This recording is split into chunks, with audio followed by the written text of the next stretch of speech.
Mga kapuso, live nakuha po yan sa Quirino Grandstand mula sa Manila Hotel. Mahigit kalahating milyon ang dumagsa sa unang araw ng 3 araw na rally ng Iglesia ni Cristo. Yan po ay ayon sa Manila Police District as of 5 p.m. May hiwalay ding protesta ang ibang grupo sa People Power Monument sa Quezon City. Ang rally na yan ay para daw ipanawagan ang transparency at paglaban sa katiwalian. Magandang hapon po.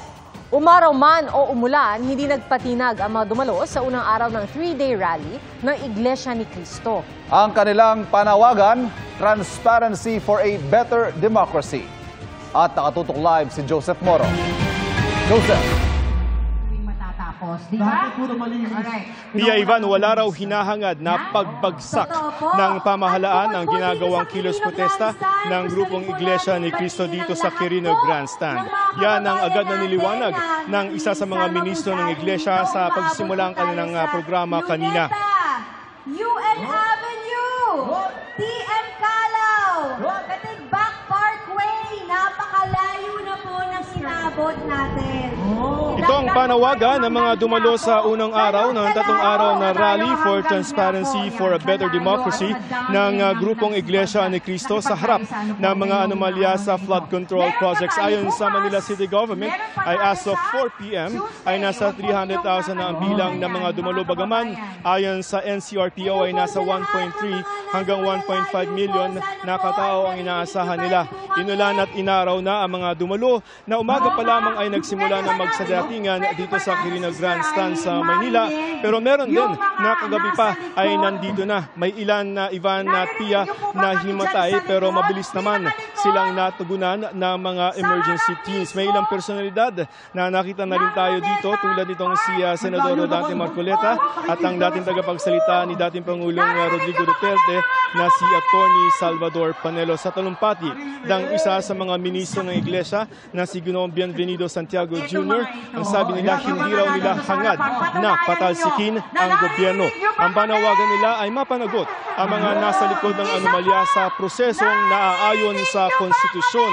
Samantala, ayon kay Manila City Mayor Isko Moreno, bubuksan nila ang 3 gyms sa lungsod, ang San Andres, Dapitan at Del Pan Sports Complex para doon sa mga miyembro ng Iglesia na mag-overnight at sakaling umulan dito sa lungsod mamayang gabi. Narito ang magkasunod na pahayag nitong si Ginoong Santiago at si Mayor Moreno. Nananawagan din tayo na yung mga hakbang na gagawin ay dapat na makatarungan at sang-ayon sa ating saligang batas. Hindi tayo sang-ayon sa anumang solusyon na labag sa konstitusyon. Hindi tayo sang-ayon sa revolutionary government.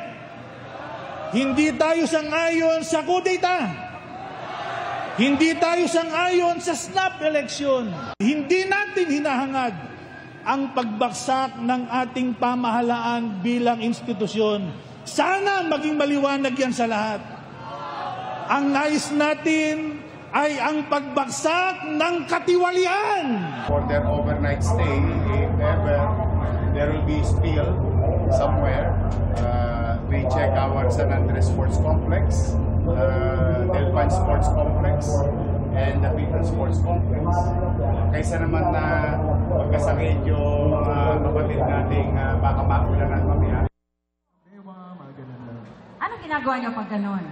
Sa bahay ka lang. Ivan Pia, dagdag nitong si Mayor Moreno para doon sa mga nagtatrabaho sa Maynila. Pag private, pasensahan, may pasok kayo. Meron din pasok yung LGU. Ang wala lamang ay yung mga estudyante mula elementarya hanggang college. No? Samantala, sa pagpapatuloy ng programa dito, ay nanawagan ng tagapagsalita ng Iglesia ni Cristo na si Ginoong Ka Edwin Sabala na buksan ang ginagawang investigasyon sa anomalya at kinundan na niya ang anumang tila pagtatakip o cover-up sa mga ginagawang investigasyon. Ivan Pia. Maraming salamat, Joseph Moro.